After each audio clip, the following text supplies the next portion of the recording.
Hi everyone, welcome to Liberalization, Privatization and Globalization, Chapter 3 of Indian Economic Development of Class 12 Economics. Well, starting with the chapter, firstly, I would like to tell you that around 1991, India was in a huge financial crisis. By financial crisis, what I mean are five terms. Firstly, that the expenditure had increased a lot, that India was the people of India or the national income of India was being spent a lot more than what the revenue or the income that people were earning. Secondly, there was a high increase in prices. So there was inflation. There was high inflation. Prices had increased. Expenditure had increased, and even essential products were being sold at a very high price. Thirdly, the foreign exchange reserves had declined. Foreign exchange reserves are the assets that are used by the country or that were used by India to conduct trade with foreign countries. So these had declined. Fourthly, there were not even enough foreign exchange to pay interest. So we did not have the assets even or the kind of money to pay interest. And fifthly, there was no country or international funder. International funder in the sense someone who could lend us money or who could fund our resources. So there was no country or international funder which could lend to India. So this was the financial crisis that India was dealing in 1991. So what reaction did India have is that it approached the IBRD. India approached the IBRD. So what is IBRD now? It's a very important one marker. It's called International Bank for Reconstruction and Development. International Bank for Reconstruction and Development. So this is also known as a World Bank now. So this is the earlier name for International Bank for Reconstruction and Development. So India approached IBRD along with IMF. So typically we'll say India approached the World Bank and the IMF. IMF here refers to International Monetary Fund. Now what did India do? India asked for a loan. India asked for a loan of rupees 7 billion. 7 billion is a huge amount. And what did these IMF and World Bank ask in return for the loan is that they said that you have to meet three rules of ours, or you would have to liberalize your economy. Now I'll be teaching what actually liberalize means. Secondly, open up the economy by removing restrictions on private sector. So privatization had to be taken place, that there was no restrictions on the private sector were to be completely removed. Thirdly was that trade restrictions, which is basically globalization. So trade restrictions had to be removed as well. So here we get three words that we'll be discussing. The liberalization, privatization and globalization is what IMF and World Bank demanded. So India came up with the NEP. NEP is basically New Economic Policy, which consisted of all these three demands. It had all these three demands, and the purpose, as stated in your book, was to make India more competitive. Just remember the key terms that I'm mentioning here, and you will get the marks that you require. I mean, honestly, these are just the keywords that your examiner will be looking forward to. So competitive environment is what they thought the purpose of NEP or the new economic policy is. The new economic policy is nothing but all of these three things: liberalization, privatization and globalization. Yeah, so the purpose was making it more competitive, and secondly to remove the barriers to entry, and for the growth of firms. So they felt like these two things would lead to the third. So what they actually thought was that competitiveness and removing barriers would lead to growth of firms, Well, anyway, we'll be analyzing if actually it led to growth of firms or not in the later chapter. But what we see here is that in the true sense, what it wanted was that the balance of payment situation. There are two type of measures that they wanted to require. Measures. So the measures of NEP were of two types. Firstly, there were the stabilization measures, and the secondly were the structural reform. So what I mean by stabilization measures is like the immediate or the short term needs of the economy. By short term measures I mean that अगर inflation ज़्यादा है भी तो deflation कर दो, मतलब prices कम हो जाए एसेंशियल प्रोडक्ट्स के. And by structural reform measures is पूरा स्ट्रक्चरल चेंज लाना, एक स्ट्रक्चरल में पूरा रिफॉर्मेशन लाना. So that is what I meant by long term measures. So in stabilization measures we mean balance of payment situation, the BOP situation. I'll be covering all of this BOP and then foreign exchange reserves in the rest of my videos, which will be covered in the macroeconomics part of your economics. So I'll be covering all of that. Please check out the video. So balance of payment situation they had to cover up, and the secondly they wanted to check up on the inflation. And secondly, by long term measures they wanted to increase the efficiency of the economy and also to increase its international competitiveness. So these were the actual measures that they thought of taking. So these are two: stabilization, structural. In stabilization these both, and in structural we have these both. Now talking about the liberalization measures. So our first topic is liberalization. So liberalization is a very important part of this chapter. Now talking about the first point that we have here is deregulation of industrial sector. So firstly we'll be talking about industrial sector itself. So as I have covered up in my previous chapter videos, in chapter 2 of this book, I've covered how different the industrial policy, if you remember, industrial policy resolution of 1948 and 1956, that come up with different mechanisms to regulate the industries of India.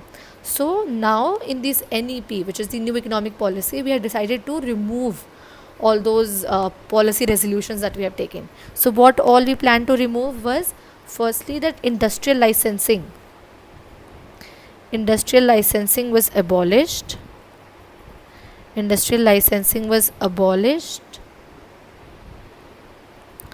Secondly, I'll just highlight this so that it becomes easier for you. So the point that we're talking about here is industrial sector. So industrial licensing was abolished. Secondly, the public sector, the only industries which were now reserved for the public sector के लिए कुछ industries थी जो reserved थी अब, और वो है defense, atomic, और thirdly transport, railway transport. So these are the only 3 areas which were reserved for the public sector. The third policy was to de-reserve small scale industries. जैसे हमने डिस्कस किया था कि कुछ चीज़ें हमारी स्मॉल स्केल इंडस्ट्रीज़ के लिए रिजर्व हो रखी थी, तो अब वो डी रिजर्व हो गई थी. And fourthly is that the market has now allowed been open to determine the prices. तो प्राइजेस जो थे अब वो मार्केट डिटरमाइन कर सकती थी. वैसे नॉर्मली गवर्नमेंट डिटरमाइन करती थी NEP से पहले, लेकिन अब NEP के बाद से मार्केट मतलब कि जो डिमांड सप्लाई के मेजर्स हैं वो अब डिटरमाइन करते कि कितना प्राइस रहेगा प्रोडक्ट्स का. Now financial sector reforms.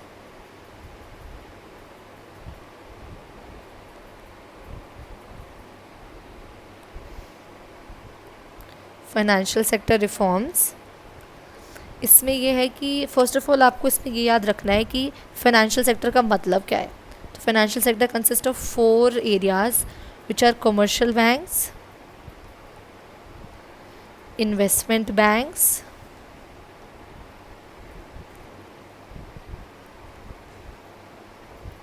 then we have stock exchange operations,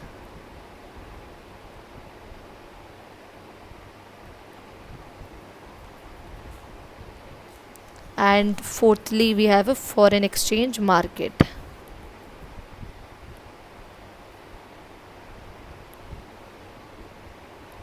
Yeah, so these are the 4 things that consist of the financial sector.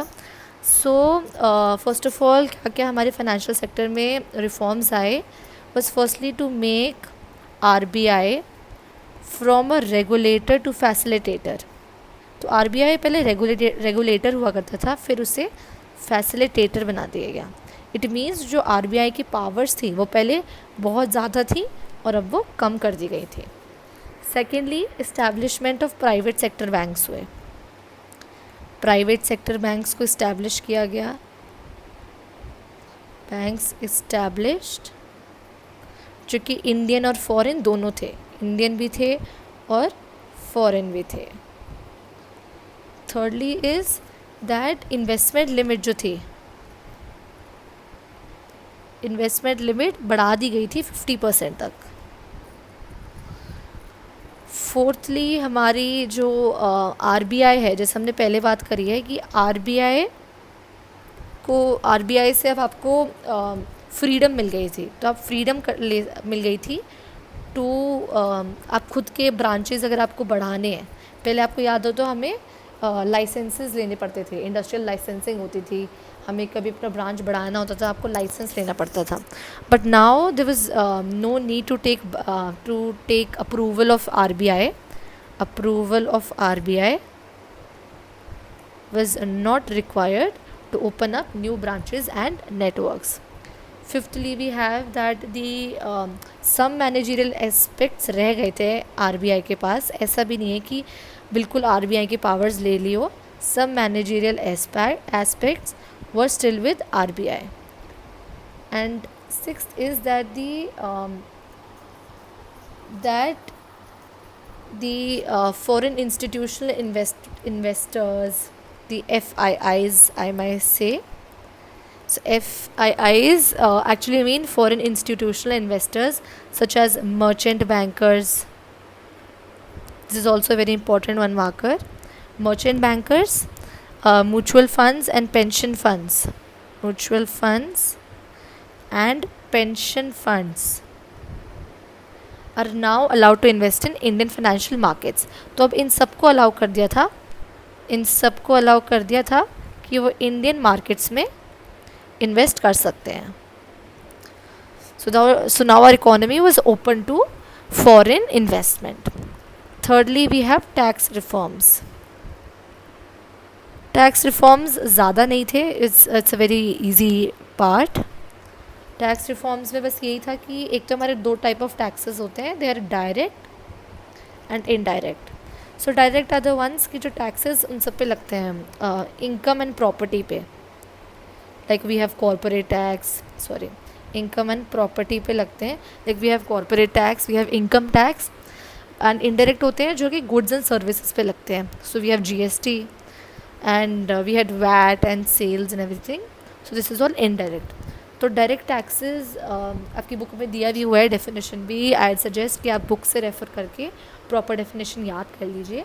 वैसे डेफिनेशन यही है. And a more specific definition would be that direct taxes are the one which can not be shifted. The burden can not be shifted. मतलब अगर आपको पे करना है तो सिर्फ आप ही को पे करना है. You can not ask any other person और shift the burden to any other person. लेकिन इनडायरेक्ट टैक्स में बर्डन इसमें शिफ्ट नहीं कर सकते, इसमें शिफ्ट कर सकते हैं. तो इसमें शिफ्ट कर सकते हैं इन द सेंस कि जैसे शॉपकीपर्स को GST पे करना होता है, but they shift the burden on the consumers. So consumers pay this GST to the shopkeepers and in turn shopkeepers file their tax returns and everything with the government. So this is how the burden can be shifted.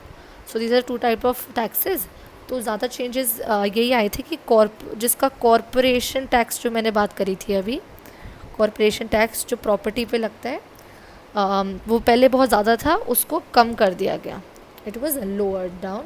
उनको लगा कि gradually reduce करेंगे तो शायद से tax evasion ना हो। Secondly जो इनडायरेक्ट टैक्सेस थे उसके लिए ऐसा किया कि एक कॉमन नेशनल मार्केट बना दिया गुड्स एंड सर्विस के लिए, common national market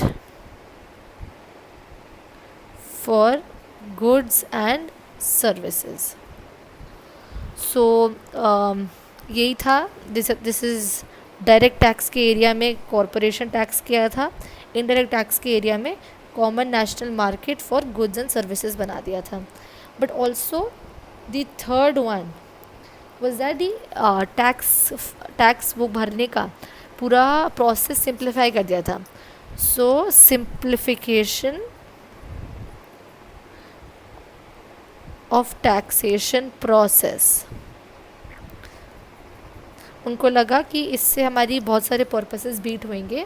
firstly it would be that tax payers जो हैं वो टैक्स इवेजन नहीं होगी, tax evasion would not take place, and that there would be better compliance on the part of the consumers, better compliance on the part of the citizens to pay their taxes. So this is what they aim to do. फिर आपकी GST की बात करी गई है आपकी book में, इसमें बहुत ही लिमिटेड इन्फॉर्मेशन दी है, but I will be providing a separate video on GST because even though there's a lot less information in your book, there's a lot more that can be asked in your board paper. So GST was introduced in 2016, but it actually came into effect on July 2017. It's called Goods and Services Act, Goods and Services Tax Act, and the three expectations from GST was कि additional revenue generate करेगा, tax evasion कम करेगा, and one nation, one tax and one market बनाएगा। सो देखा जाए तो यही चीज़ है कि रेवेन्यू बढ़ाना है, टैक्स एवेजन जो हमने बात करी हुई है, टैक्स एवेजन कम करना है, और one nation one market and one tax का उनने मेन पर्पस था GST के लिए। Now coming to foreign exchange reforms.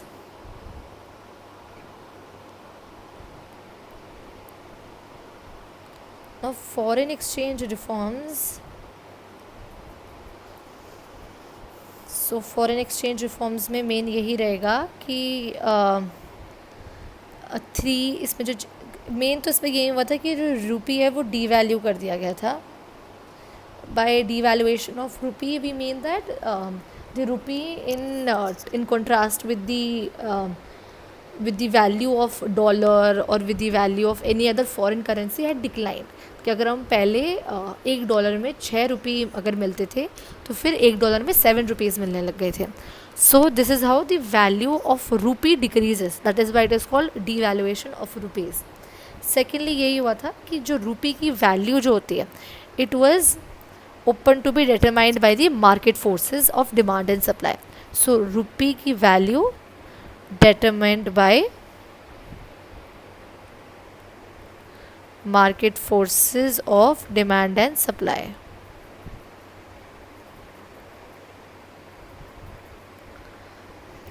Fifthly, we have trade and investment policy.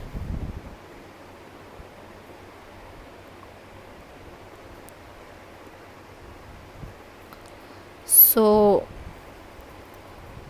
what is there actually in trade and investment policy is, पहले तो हम ये बात करेंगे क्या क्या क्वांटिटेटिव रिस्ट्रिक्शंस थे। सो और इन द सेंस वो कैसे कैसे हटाए गए। सो पहले we had quantitative restrictions, we had tariffs, we had quotas. I've talked about this in my previous video कि कैसे quantitative restrictions actually means tariffs and quotas and what is actually meant by tariff barriers and non-tariff barriers. I've already covered this in the previous chapter. So क्या क्या changes आए थे was firstly that reduction of tariff rates. Now these rates were reduced. So this is our first point. Secondly ये था कि हमारी licensing procedure for imports was also removed. So import licensing जो था, अब हमें imports करवाने के लिए भी हम पहले license लेते थे, उसको भी remove कर दिया गया. It was removed.